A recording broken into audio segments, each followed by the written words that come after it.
오늘 우리에게 주시는 하나님 말씀 함께 봅니다. 고린도전서 9장입니다. 고린도전서 9장 24절에서 27절까지 말씀 우리 같이 한번 보겠습니다. 고린도전서 9장 24절에서 27절입니다.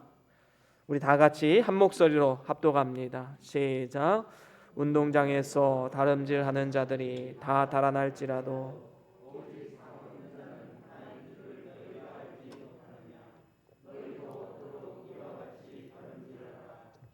이기기를 다투는 자마다 모든 일에 절제하나니 저희는 썩을 면류관을 얻고자 하되 우리는 썩지 아니할 것을 얻고자 하노라.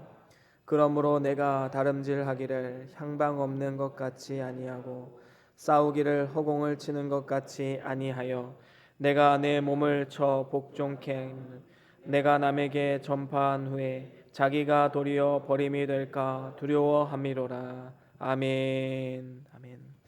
우리 말씀들과 함께 선포합니다. 시작. 주의 말씀은 내 발의 등이요 내 길의 빛이 되십니다. 주여 말씀하옵소서. 주의 종이 듣겠나이다. 아멘. 아멘. 오늘은 사역 헌신 주간을 맞이하여서 고린도전서 9장 24절에서 27절 말씀으로 썩지 않는 면류관이란 제목으로 말씀을 나눠보길 원합니다. 내년 2월 4일부터 20일까지 베이징에서 동계올림픽이 열립니다. 이 올림픽을 위해서 지금도 국가대표 선수들은 열심과 또 충성을 다해서 나라를 위해서 구슬땀을 흘리며 훈련을 받고 있습니다. 사실 국가대표 너무나도 영광스러운 직분이지요. 나라를 대표한다는 것 가문의 영광입니다. 그리고 또 일종의 특권이다라고 우리는 볼 수가 있습니다.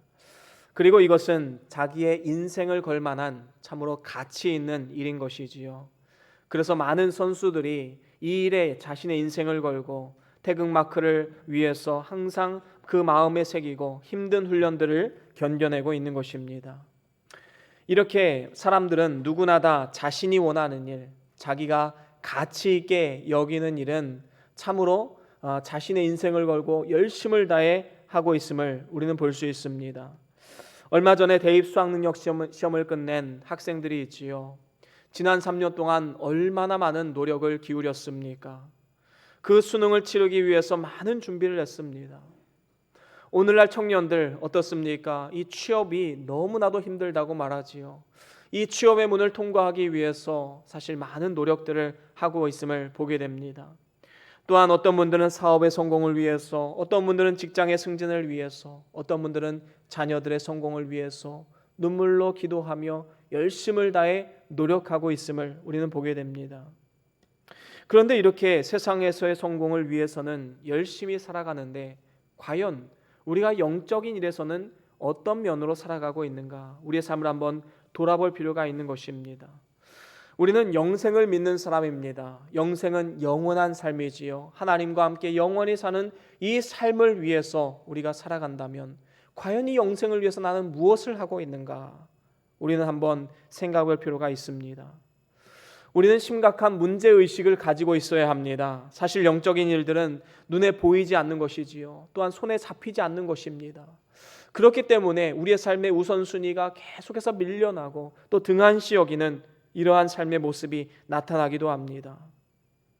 지금 교회에서 어떤 사역을 감당하고 있다 하더라도 지금 당장 눈에 보이는 변화, 실적이 나타나지 않으니까 어떤 생각을 갖습니까? 내가 이거 해서 뭐 하나?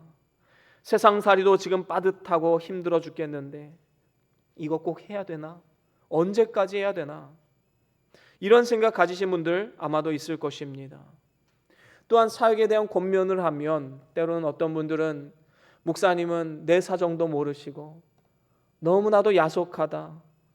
어떻게 나에게 사역을 부탁할 수가 있는가? 이런 서운한 마음 때문에 사역을 감당하지 못하는 분들도 있을 것입니다. 물론 이런 분들 중에는 정말로 쉼이 필요한 분들도 있습니다. 그래서 이제 안식년 제도도 있지요. 그래서 한 10년 정도, 10년 이상 이렇게 봉사하고 헌신하신 분들에 대해서 이제 1년 정도 쉬는 시간을 드리기도 합니다. 그런데 이것도 역효과가 있습니다. 1년 정도 쉬니까 어떻게 됩니까? 이제는 아주 쉬고 싶은 생각이 드는 겁니다.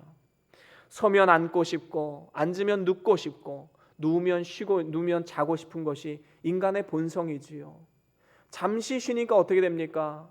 마음이 해이해지고 이제는 완전히 쉬고 싶은, 아무것도 하기 싫은 그러한 상태가 되어버리는 것입니다. 우리 하나님이 부르신 사역자들은 절대로 이렇게 쉽게 포기해서는 안 됩니다. 열심히 해봤는데 안 됩니다, 목사님. 열매가 없어요. 자신의 부족함을 탓하면서 내려놓기를 원하는 분들도 있습니다. 하지만 그건 역시 내가 하려는 교만에서 나오는 것입니다. 우리는 꾸준히 물을 주면 돼요. 섬기기만 하면 됩니다.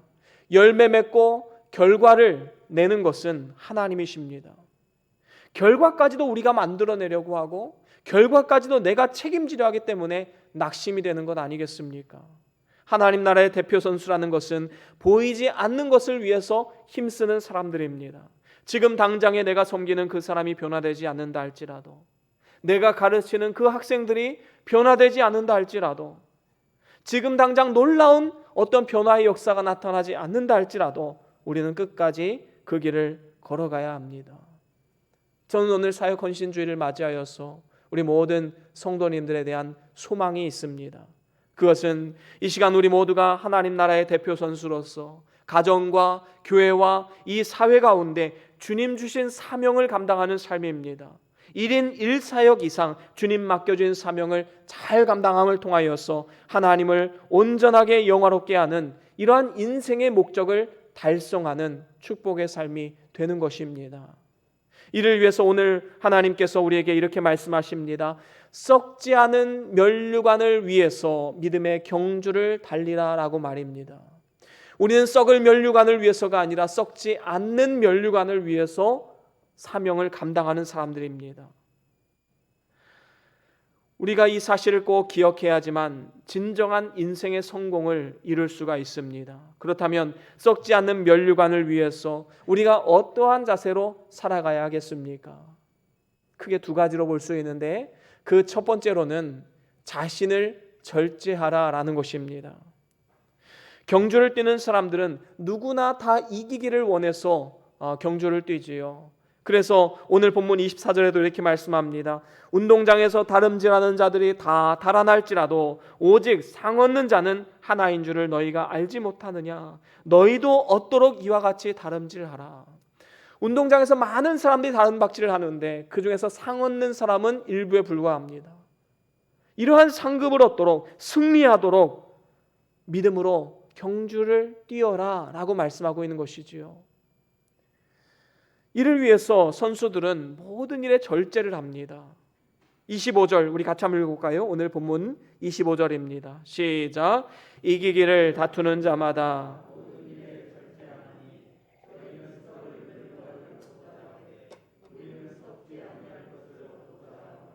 그렇습니다. 진정 우리가 썩지 않는 면류관을 받아 누리기를 원한다면 우리는 현실의 삶 가운데 절제하는 삶을 살아가야 합니다. 그러면 이 절제한다는 건 무엇을 절제해야 될까요? 그 첫 번째는 세월을 아끼는 것입니다. 우리는 세월을 아껴야 돼요. 세월을 절제해야 됩니다. 에베소서 5장 16절에 보면 세월을 아끼라 때가 악하니라 말씀합니다. 세월은 우리를 기다려주지 않습니다. 종말을 향해서 오늘도 계속해서 시간은 가고 있지요. 그래서 성경은 뭐라고 말합니까? 신속히 가되 날아간다라고 말합니다. 우리의 인생은 지금 날아가고 있습니다. 너무나도 빠르게 지나가고 있지요. 우리의 젊음이 언제까지나 계속될 줄로 압니까? 그렇지 않습니다. 세월은 다른 말로 하면 시간인데 이 시간은 돈으로 살 수도 없습니다. 한번 지나간 시간 절대로 다시 반복해서 살 수가 없는 것입니다. 그래서 우리는 세상 일에만 빠져서 세월을 낭비해서는 안 되는 것입니다.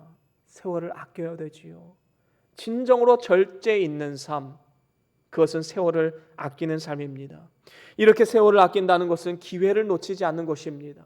우리의 삶에 많은 기회들이 오지요. 하지만 몇몇 기회들은 한 번 오고 떠나는 기회들도 있습니다. 다시 오지 않을 기회도 있는 것이지요. 그래서 우리는 기회가 올 때 반드시 붙잡아야 합니다. 주님께서 우리에게 맡기신 사역은 특권입니다. 그래서 사역의 기회가 찾아올 때 우리는 기쁨과 감사함으로 그 기회를 반드시 붙잡아야 합니다. 그리고 이미 사역을 감당하고 있다면 억지로나 인색함으로 감당해서는 절대로 안 되는 것입니다. 우리가 감당하는 이 사역들, 하나님이 주신 특권이요 축복임을 우리가 믿는다면 어떻게 억지로나 인색함으로 감당할 수 있겠습니까? 절대로 이러한 자세로 감당할 수 없는 것이지요.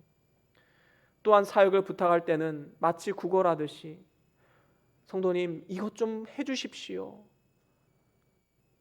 이렇게 해서도 안 되는 것입니다. 여러분, 하나님의 사역이 그렇게 저급한 것입니까? 하나님의 상급이, 하나님의 특권이 그렇게 저급한 것입니까? 여러분, 그렇게 구걸하듯이 사역 부탁하지 마십시오. 저도 한두 번 사역 부탁하면 그분에게는 이제 거절을 하면 절대로 몇 년간은 부탁하지 않습니다. 여러분, 하나님의 사역이 그렇게 저급한 것입니까? 해달라고 쫓아다니면서 부탁해야 되는 것입니까? 그렇지 않다라는 겁니다. 차라리 그 사역을 없애면 없앴지 하기 싫은 사람 억지로 세우는 것만큼 힘든 것이 없는 것입니다. 사역을 감당할 때에도 해준다라는 생각으로 하지 마십시오. 목사님이 부탁하니까, 아니면 뭐 사역부장님이 쫓아다니면서 부탁하시니까 그래 뭐 해주지 뭐. 여러분, 하나님의 그 특권이 해주는 겁니까? 그런 생각하지 마십시오. 마치 선심 쓰듯 해서도 안 됩니다. 억지로나 인색함으로 해서도 안 됩니다. 이것은 자신에게 전혀 도움이 되지 않습니다. 세상에서 돈 되는 일, 영광 받는 일, 썩어질 면류관을 위해서는 서로 하려고 하면서 주의 사역, 썩지 않는 면류관을 위해서는 아예 안 하려 한다거나 억지로나 인색함으로 한다면 그것이 더 이상한 것 아니겠습니까? 우리는 그것이 불편해야 됩니다. 정말로 우리가 영생을 믿는다면, 정말로 우리가 하나님이 상급을 예비하고 있다는 사실을 믿는다면 기회가 왔을 때 잡아야 합니다. 기회는 항상 오지 않습니다. 진정으로 주님께서 맡기신 사역이 나에게 주신 특권이다, 나를 축복하기 위해서 주신 하나의 통로이다 라는 사실을 우리가 깨달았다면 조금이라도 더 건강할 때, 조금이라도 더 젊을 때 우리는 더욱더 전심전력으로 주의 사명을 감당해야 되는 것입니다. 내일은 내 날이 아닙니다. 내일부터 하겠다, 내년부터 하겠다, 아이들 좀 키워놓고 하겠다, 사업이 좀 안정된 후에 하겠다, 5년 뒤 10년 뒤부터 하겠다. 여러분, 내일 무슨 일이 생길지 어떻게 알겠습니까? 내일 우리나라에 전쟁이 터질지 아니면 주님이 다시 오실지 우리는 알 수 없습니다. 그렇기 때문에 지금 하지 않으면 다 무의미한 말장난인 뿐인 것이지요. 세월을 아끼십시오. 모든 일에 절제하고 썩지 않는 면류관을 위해서 살아가십시오. 그것이 곧 인생의 진정한 성공길입니다. 그런가 하면 우리가 절제해야 될 것 또 한 가지는 무거운 짐을 내려놓는 것입니다. 여러분, 사실 이 사명을 감당하지 못하는 가장 큰 이유 중에 하나가 이 무거운 짐을 메고 있기 때문이에요. 무거운 책임감, 세상에서의 일들, 아니면 교회에서의 일들, 이것도 때로는 무거운 짐이 될 수도 있습니다. 그 무거운 짐, 내가 하려고 하는 마음, 그 교만을 내려놓아야 된다는 것입니다. 우리가 진정으로 가치 있는 일, 중요한 일이 무엇인가를 깨달았다면 다른 중요하지 않은 것들은 때로는 내려놓을 필요가 있습니다. 우선순위를 바로 세우라는 것이지요. 그래서 교회에서도 뭐 1인 4역, 5역, 어떤 분은 막 7, 8역까지 감당하시는 분들이 있어요. 무거운 짐입니다. 그런 분들은 조금 내려놓아야 될 분들도 있어요. 너무 많은 사역을 감당하는 분들도 있습니다. 우선순위를 바로 세워야 됩니다. 히브리서 12장 1절에 보면 이렇게 말씀합니다. 우리 같이 한번 읽어보겠습니다. 히브리서 12장 1절 우리 함께 읽어보겠습니다. 시작. 이러므로 우리에게 구름같이 둘러싼 허다한 증인들이 있으니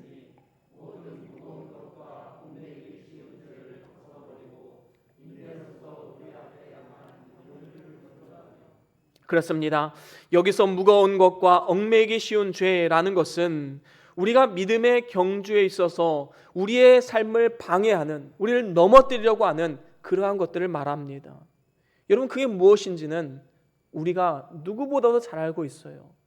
우리의 신앙 양심은 계속해서 우리의 마음을 터치합니다. 지금 이렇게 살고 있으면 안 되잖아. 주를 위해서 뭔가를 해보아야 되지 않겠니? 우리의 신앙 양심은 계속해서 우리의 마음을 터치합니다. 어떤 분들은 세상에서 성공해야겠다는 욕심으로 몸이 무거워져서 사명을 감당치 못하는 분들도 있고, 어떤 분들은 자녀들이 우상인 분들도 있어요. 자녀들의 성공을 위해서 그것이 무거운 짐이 되어서 사명 감당하지 못하는 분들도 있습니다. 어떤 분들은 마음속에 있는 죄의식 때문에 내가 이렇게 부족한 사람인데, 내가 이렇게 연약한 사람인데 주의 사명 감당할 수 있을까? 이러한 마음 때문에 사명을 감당하지 못하는 분들도 있습니다. 어떤 분들은 교만이나 게으름 때문에, 어떤 분들은 자신의 부족함이나 연약함 때문에, 어떤 분들은 지나친 걱정과 근심 때문에 사명 감당하지 못하는 분들도 있습니다. 우리는 이러한 무거운 짐들을 하나하나 내려놓아야 합니다. 쉽게 말하면 가지치기가 필요한 것이지요. 우리는 슈퍼맨이 아니에요. 진정으로 가치 있는 일, 영원한 일이 무엇인가, 거기에 집중을 하면서 그 외의 것들은 하나하나 가지치기가 필요한 것입니다. 내가 지금 너무 바쁘다면 내가 왜 바쁜 것인지, 내 인생에 어떠한 목적을 위해서 달려가고 있는지 우리는 삶을 한번 돌아보아야 됩니다. 내가 너무 정신없이 나아가고 있다면 내가 왜 정신이 없이 이렇게 나아가고 있지? 한번 삶을 돌아보아야 되는 것이지요. 나무는 가지치기를 잘해야 주어야지만 열매를 잘 맺을 수 있는 것입니다. 이 가지치기를 잘못하면 영양분이 쓸데없는 곳으로 막 나아가는 거예요. 그래서 진짜 열매를 맺어야 할 곳에 열매가 생기지 않는 것입니다.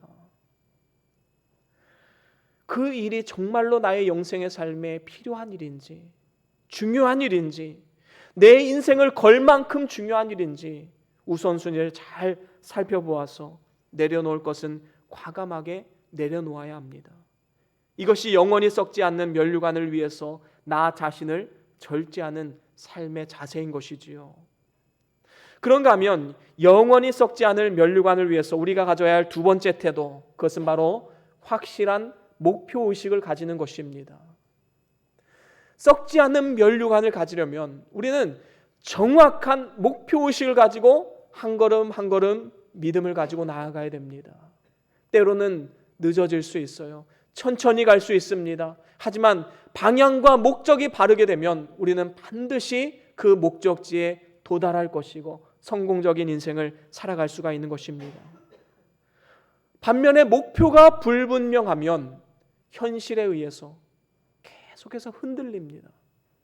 어디 가면 성공한다더라, 무엇하면 잘 된다더라, 세상의 소리를 기울이고 이리저리 기웃거리다가 결국에는 향방 없는 인생, 무의미한 인생이 되고 마는 것입니다. 오늘 본문 26절에도 이렇게 말씀하지요. 26절 말씀 같이 한번 읽어보겠습니다. 시작. 그러므로 내가 다름질하기를 향방 없는 것 같지 아니하고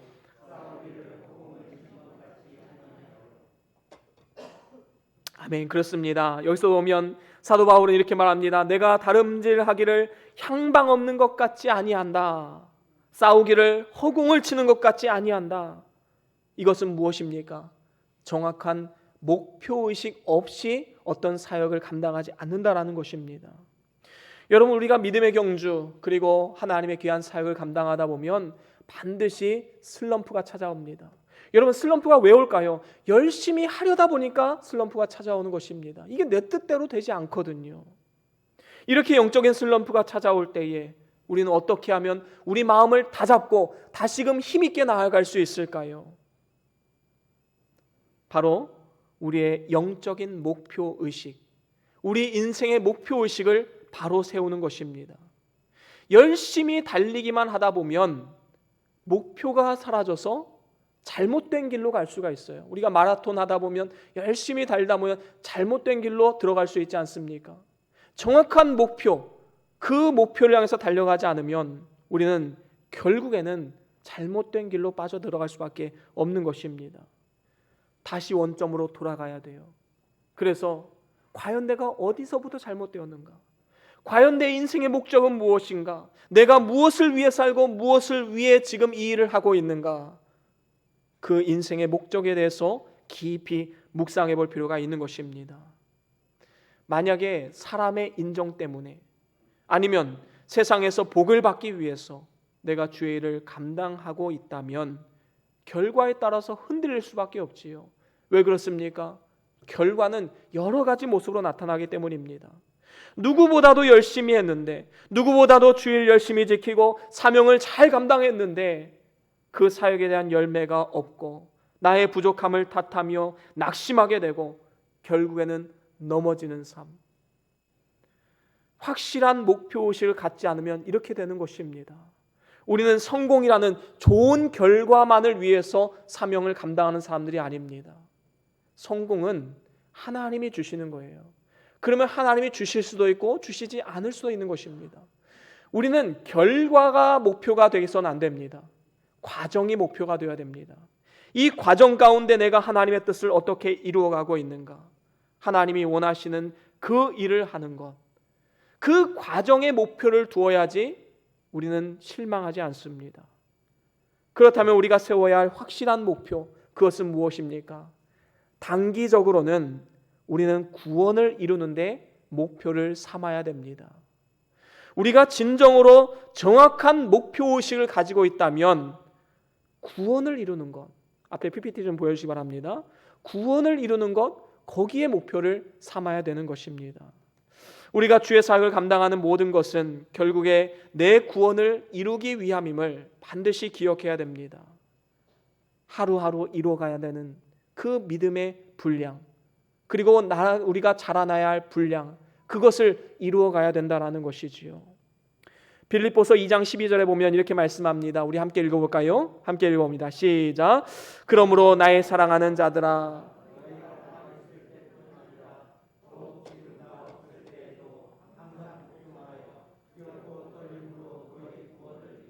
아멘. 그렇습니다. 우리는 두렵고 떨림으로 구원을 이루어가야 됩니다. 기본 구원은 영적인 출생이지요. 그러면 건설 구원은 무엇입니까? 영적인 자라남입니다. 성숙함입니다. 어린아이는요, 굉장히 자기중심적이지요. 배고프면 아이가 여기가 교회인지 마트인지 집인지 분간하지 않고 막 울고 떼쓰고 내가 원하는 것을 부모가 사주지 않으면 땡깡을 부립니다. 마치 나 중심으로 가정이 돌아가야 하고 나 중심으로 이 세상이 돌아가야 한다고 생각하는 것과 똑같이 말입니다. 반면에 아이가 한 살, 2살 나이가 먹고 자라난다는 것은 무엇입니까? 남을 배려하기 시작합니다. 동생들을 돌봐주기 시작합니다. 더 나아가 섬길 줄 안다는 것, 바로 이것이 자라나고 있다는 증거 아니겠습니까? 영적으로 마찬가지입니다. 자기 구원을 이루라라는 것은 섬김을 통해서 자라나라는 것입니다. 섬김이라는 교육 과정을 거치지 않으면 절대로 우리는 하나님의 형상을 닮아갈 수도, 구원을 이루어갈 수도 없는 것입니다. 오늘날 많은 아이들이 가정에서 왕자처럼 공주처럼 자라다 보니까 이 아이들이 어떻게 됩니까? 남에게 무엇을 주어보거나 남을 용서해보거나 남을 위해서 나를 희생해보거나 남을 위해서 내 것을 떼어서 주는 그런 아픔을 경험해보지 않은, 철저하게 나 중심으로 살아가고 있음을 보게 됩니다. 그 결과 어떻게 됩니까? 결국에 그것 때문에 가정이 깨어지고 인간관계가 깨어지고 너무나도 외롭고 애처로운 인생으로 살아갈 수밖에 없는 것입니다. 우리가 하나님의 자녀라면 부지런히 자라나야 됩니다. 그런데 한번 생각해 보십시오. 우리가 섬김을 감당하지 않고 어떻게 자라날 수 있겠습니까? 우리는 가르침을 받고 배운 것을 적용할 이 필드가 필요합니다. 그 필드가 어디입니까? 우리에게 주어진 가정, 교회, 이 사회, 직장, 그것이 바로 우리가 섬김을 적용해야 될 필드입니다. 그것이 바로 사역의 현장이지요. 그래서 이 사역 헌신 주간에는 1인 1사역 이상 교회에서, 가정에서, 직장에서 내가 감당해야 할 사역이 무엇인가? 우리는 한번 깊이 있게 생각해 볼 필요가 있는 것입니다. 기독교 교육학자이신 하워드 핸드릭스 박사님이 있습니다. 그분은 이렇게 말합니다. 다른 사람의 성장에 내가 책임을 질 때 우리는 성장한다. 저는 전적으로 이 말에 동감합니다. 다른 사람의 성장에 내가 책임을 질 때, 다른 사람의 성장을 위해서 내가 도움을 줄 때, 섬김을 감당할 때 우리가 자라나는 겁니다. 여러분, 자녀를 키워보지 않은 사람은 절대로 부모의 그 깊은 마음을 이해하지 못합니다. 여러분, 구역장을 감당하지 않으면 절대로 목회자의 마음을 이해하지 못합니다. 더 나아가서 하나님의 마음을 이해하지 못합니다. 영혼을 섬겨보지 못한 사람, 어떻게 하나님의 마음을 이해할 수가 있겠습니까? 저는 이전에는 착각을 했어요. 성경 공부 많이 시키면 그 성도가 자라난다고 생각을 했습니다. 그런데 그게 아니더라고요. 진정으로 자라나는 것은 사역의 현장에서 섬김을 통해서 자라나는 것이었습니다. 사람들이 강의실 안에서 배우고 있었지 모르겠지만 성장하지는 않았던 것이지요. 진정한 성숙은 강의실에서 일어나는 것이 아닙니다. 배운 말씀을 삶 가운데 적용하면서 그곳에서 말씀대로 살아가고자 하는 몸부림을 통하여서 우리는 자라나게 되는 것입니다. 여러분, 제가 지금까지 운전을 했던 노하우를 여러분들에게 가르쳐 줄 수 있습니다. 운전을 할 때 유익 3가지, 운전을 할 때 조심해야 될 것 5가지 가르쳐 드릴 수 있어요. 그런데 제가 이렇게 가르쳐 드린다고 지금 운전을 못 하시는 분들이 당장 키 가지고 나가서 운전할 수 있습니까? 그렇지 않지요. 운전은 그렇게 배우는 게 아닙니다.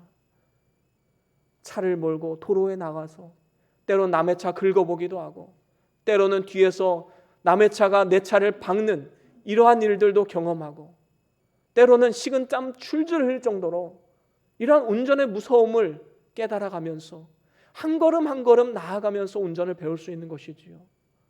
어떻게 강의실 안에서 운전을 배울 수 있겠습니까? 그리스도인의 삶도 마찬가지라 생각이 됩니다. 우리가 하나님 말씀을 공부하는 것, 배우는 것 너무나도 좋은 것입니다. 그런데 이 말씀을 그저 듣고 성전문을 밖을 나가면서 다 잊어버리고 이제 세상 가운데 나아가서 똑같이 세상 사람들과 살아간다면 우리가 어떻게 자라날 수가 있겠습니까? 그 말씀을 붙잡고 말씀대로 한번 살아가 보자. 내 생각, 내 이성, 내 경험은 아니라고 말해도 그 말씀이 가라하기 때문에 내가 말씀대로 한번 살아보자. 여러분, 거기에서 우리의 자람이 있지 않겠습니까? 우리의 성숙은 거기에서 나오는 것입니다. 물론 때로는 치료와 쉼이 필요한 분들도 있습니다. 섬김을 받는 것 외에는 정말로 아무것도 줄 수 없는 그런 에너지가 없는 분들도 물론 있을 것입니다. 하지만 저는 오늘 반전의 메시지를 드립니다.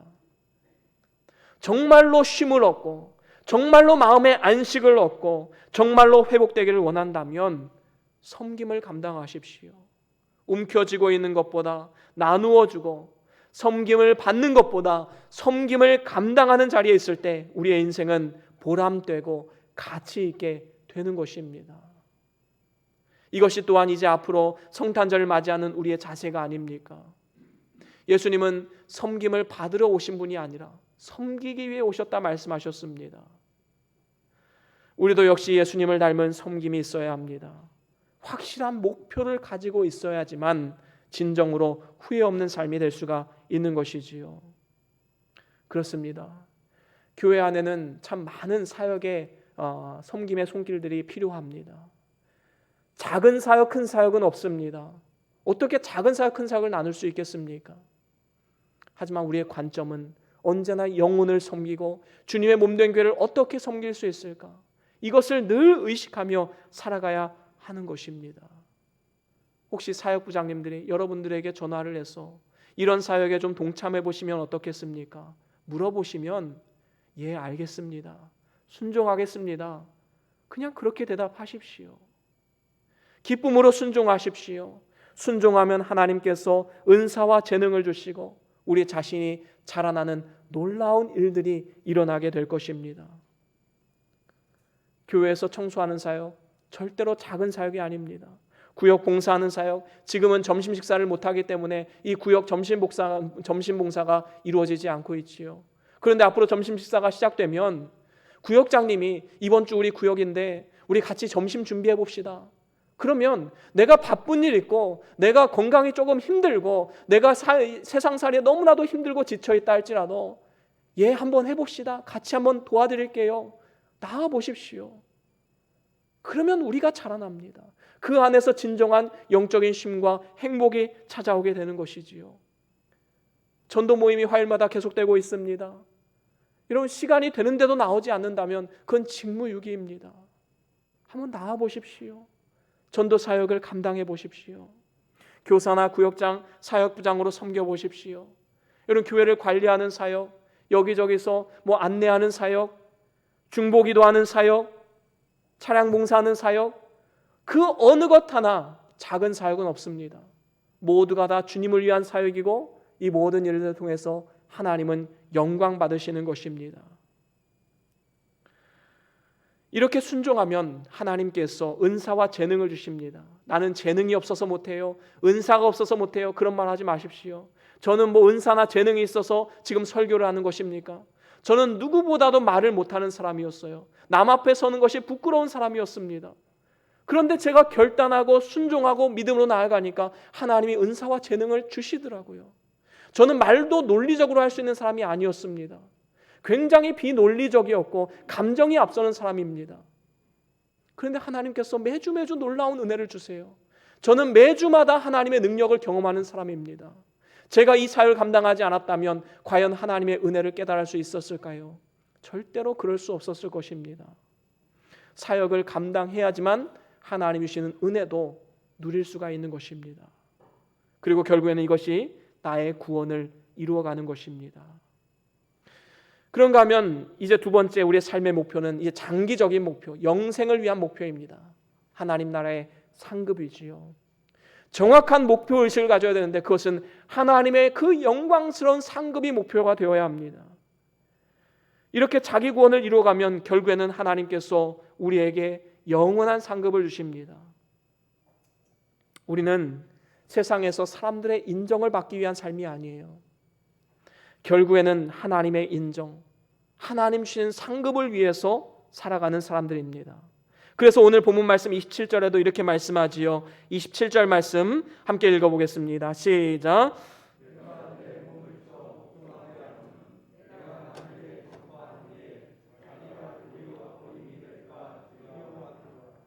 아멘. 그렇습니다. 사도 바울은 복음을 증거하고도 오히려 자기가 버림을 받지 않을까 두려운 마음으로 몸을 쳐가며 복종했다라고 말씀하고 있습니다. 이것은 혹시 불순종하면 내가 구원이 취소가 되는 것은 아닌가, 이러한 두려움으로 사역을 하는 것이 아니었습니다. 여러분, 우리가 사명을 감당하지 않는다 할지라도 구원은 취소되진 않습니다.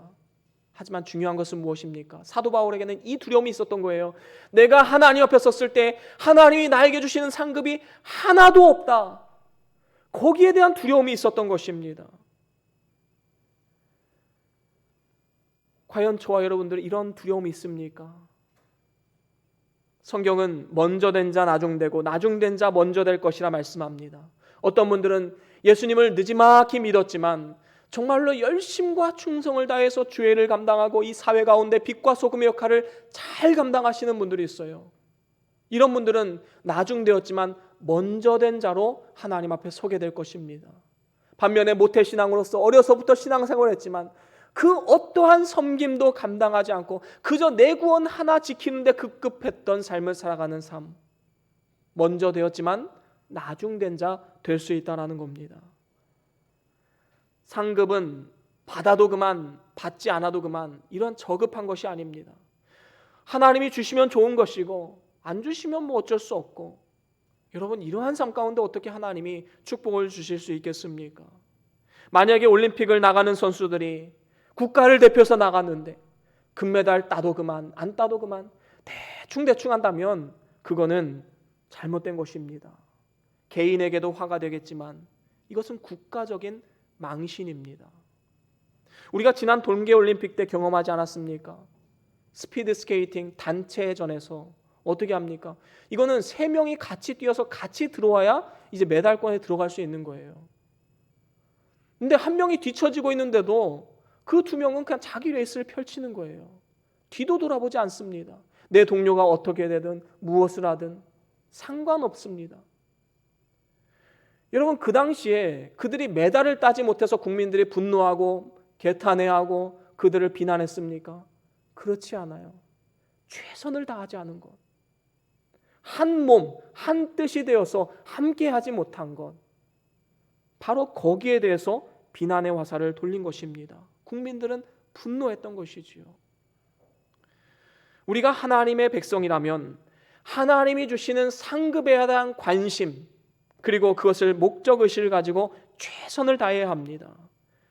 죽기 직전에 예수님을 영접한 사람과 일평생 주를 위해서 목숨 바쳐 헌신했던 사람과 어떻게 그 상급과 영광이 같을 수가 있겠습니까? 천국을 누리는 수준과 차원이 다를 수밖에 없습니다. 예수님께서도 이러한 영원한 상급, 하나님 앞에 서는 그날이 있음을 알았기 때문에 현재 당했던 그 잠시 잠깐의 고난을 이겨내실 수가 있었던 것입니다. 영원한 것을 위해서 유한한 것을 포기하는 사람은 바보가 아닙니다. 진짜 어리석은 사람은 누구입니까? 오히려 유한하고 결국에는 다 썩어질 이 땅의 성공과 번영을 위해서 영원한 것을 포기하는 사람, 그 사람이 어리석은 사람이지요. 마태복음 13장 43절에 보면 이렇게 말씀합니다. 마태복음 13장 43절 말씀 함께 읽어봅니다. 시작. 그때의 의인들은 자기 아버지 나라에서 해와 같이 빛나리라. 귀 있는 자는 들으라. 아멘. 그렇습니다. 여러분, 귀 있는 자는 들으라. 하나님의 음성을 무시하지 마십시오. 여러분, 지금 이 본 말씀을 통해서 설교하는 이 말씀도 어떤 분들에게 마음의 부담감으로 다가오는 분들도 있을 것이고, 어떤 분들은 새로운 결단, 각오로 힘있게 나아가고는 그러한 능력의 말씀으로 다가오는 분들도 있을 것입니다. 여러분, 귀 있는 자들은 듣게 됩니다. 하나님의 음성을 듣게 됩니다. 여기 보면 그때의 의인들은 자기 아버지 나라에서 해와 같이 빛나리라. 여러분, 여기서 그때라는 것은 이 말씀의 배경은 이제 알곡과 가라지 심판에 대해서 말씀하시면서 맨 마지막에 하신 말씀입니다. 그래서 여기서 그때라는 것은 추수의 때입니다. 여러분, 과연 인생 추수의 날 우리가 하나님 앞에 내놓을 것이 무엇이 있습니까? 과연 내가 하나님 앞에 내놓을 것, 내 인생을 다 불에 태웠을 때 나에게 남는 그것이 무엇이 있겠습니까? 그게 한 줌의 재뿐이라면 얼마나 허무한 인생입니까? 진정으로 하늘에서 해와 같이 빛이 나는 상급을 누리기를 원하십니까? 그렇다면 오늘 우리에게 주어진 삶 가운데 때로는 희생을 각오하고서라도 믿음의 경주를 달려야 합니다. 목표가 확실한 사람은 현실에서의 희생을 기쁨으로 감수할 수 있게 되는 것이지요. 한번 우리 삶을 돌아보십시오. 복음을 위해서 우리는 얼마나 많은 희생을 감수하며 살아가고 있습니까?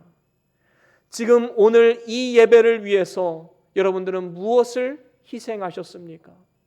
지금 여러분들이 감당하는 그 사역들을 위해서 무엇을 희생하셨습니까? 좀 더 놀고 싶은 마음, 좀 더 쉬고 싶은 마음, 좀 더 편하게 살고 싶은 마음 희생하셨습니까? 복음을 전하기 위해서 내가 가진 물질과 시간을 희생하셨습니까? 이 모든 희생들이 장차 우리가 누릴 상급과 영광에 비하면 아무것도 아닌 것을 우리는 분명히 기억해야 할 것입니다. 이제 말씀을 마무리합니다. 우리가 진정으로 하나님의 자녀로 거듭났다면 이제 거룩한 부담감을 가져야 합니다. 내가 받은 그 놀라운 사랑을 어떻게 하면 보답할 수 있을까? 여러분, 이 고민이 자연스럽게 나와야 되는 것 아니겠습니까? 오히려 이 고민이 없으면 우리는 심각하게 하나님 앞에 눈물로써 기도해야 됩니다. 하나님, 왜 나에게는 이러한 마음이 없을까요? 왜 나에게는 하나님을 향해서 헌신하고자 하는 마음이 없을까요? 우리는 눈물로써 하나님 앞에 기도해야 될 줄로 믿습니다. 1인 1사역 이상입니다. 최소한 1인 1사역, 이거는 최소한입니다. 작은 사역, 정말로 사람들이 알아주지 않든 그 작은 사역부터 한번 감당해 보시길 바랍니다. 그리고 억지로나 인색함으로 절대로 하지 마십시오. 한번 주어진 것은 그저 기쁨과 감사함으로, 하나님이 나를 이렇게 선하게 여기시는구나, 부족한 나를 이렇게 쓰기를 원하시는구나, 우리는 감사함으로 이 사명을 감당해야 될 줄로 믿습니다. 우리 그리스도인들은 썩어질 면류관을 위해서 살아가는 사람들이 아닙니다. 영원히 썩지 않은 면류관, 영원한 상급을 위해서 살아가는 사람들입니다. 이를 위해서 우리 자신을 절제하십시오. 확실한 목표의식을 가지고 살아가십시오. 저와 여러분들이 가정과 교회와 이 사회 가운데 1인 1사역 이상 우리에게 주신 그 사명을 잘 감당함을 통하여서 우리에게 주신 사명을 충성스럽게 감당하고, 또한 장래를 위한 좋은 터를 쌓아가고 하나님 보시기에 진정한 성공적인 인생을 살아가는 저와 여러분들의 삶이 다 될 수 있기를 주의 이름으로 간절히 축원합니다. 우리 다 같이 오늘 받은 말씀 기억하시면서 우리 잠깐 동안 기도합시다. 여러분, 교회 안에서 필요를 한번 보십시오. 내가 과연 무엇으로 섬길 수 있을까? 마음의 결단, 그리고 하나님의 음성이 들려진다면 믿음으로 순종하십시오. 이따 나가시다 보면 뒤에 사역 헌신 작성서가 있습니다. 그 마음에 감동이 오는 대로 적어서 헌금함에 넣으십시오. 자신을 드리십시오. 하나님 앞에. 이 시간 마음에 결단합시다. 하나님, 내가 어떻게 쓰임 받을 수 있을까요? 교회를 위해서, 가정 안에서, 사회 가운데, 직장 가운데 하나님, 내가 누구를 섬기고 어떻게 내가 쓰임 받을 수 있을까요? 간절하게 한번 기도해 보십시오. 하나님께서 떠오르는 그 말씀대로 우리는 순종하기만 하면 되는 것입니다. 그 말씀을 하나님께서 들려주실 수 있기를 이 시간 하나님 앞에 간절히 한번 기도합시다. 다 같이 잠깐 동안 묵상하시면서, 결단하시면서 함께 잠깐 기도하시겠습니다.